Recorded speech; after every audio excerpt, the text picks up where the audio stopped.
আসসালামু আলাইকুম। আজকে আপনাদের সামনে নিয়ে আসলাম সেই আলোচিত সমালোচিত গোল্ডেন কয়েন, বাংলাদেশের লাল গোল্ডেন কয়েন, যেটা অনেকেই বিভিন্নভাবে বিতর্কিতভাবে পোস্ট করে থাকে, যেটা অনেক কোটি টাকায় বিক্রি হবে, লাখ টাকায় বিক্রি হবে, এই সেই আরো অনেক কিছু। কিন্তু আসলে কিছুই না, এটা বাংলাদেশের একটা সুন্দর কয়েন এবং একমাত্র একটা কয়েনের মধ্যে সবচেয়ে সুন্দর একটা কয়েন। এই কয়েনটা নতুন অবস্থায় আছে একদম, দেখেন। মাত্র একটা ইনটেক প্যাকেট ভাঙলাম আপনাদের দেখানোর জন্য। এই কয়েনটা ইস্যু করা হয়েছিল 1999 সালে এবং 1996 সালে, 2 সালে ইস্যু করা হয়। এই প্যাকেটটার মধ্যে সবগুলোই 1999 সাল।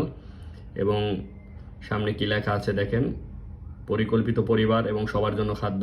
তো ওই সময় বাংলাদেশের জনসংখ্যা বাড়তেছিল, যার কারণে বলা হয়েছিল যে সবাই যেন 2টির বেশি বাচ্চা না নেয়। সেই ক্ষেত্রে এই পরিকল্পিত পরিবার এই জিনিসটি লেখা ছিল এবং সবার জন্য খাদ্য নিশ্চিত করার জন্য যে স্লোগান, সেই স্লোগানটি ছিল। এবং সামনে দেখেন পরিকল্পিত পরিবারের জন্য দেখেন বাবা মা এবং সাথে 2টা বাচ্চার ছবি দেওয়া আছে। এবং কয়েনটির বিপরীত পাশে রয়েছে বাংলাদেশের জাতীয় ফুল শাপলা।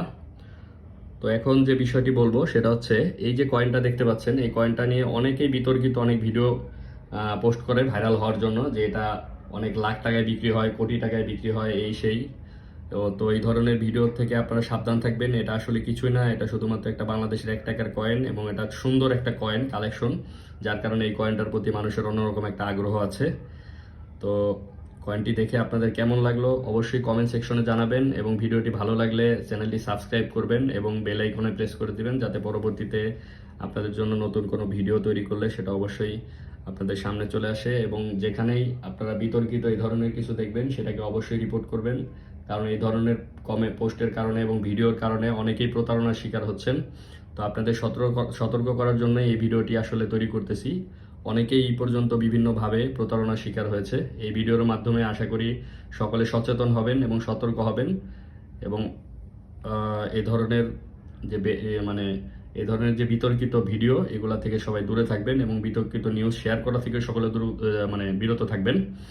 সকলকে ধন্যবাদ জানিয়ে শেষ করছি। আসসালামু আলাইকুম।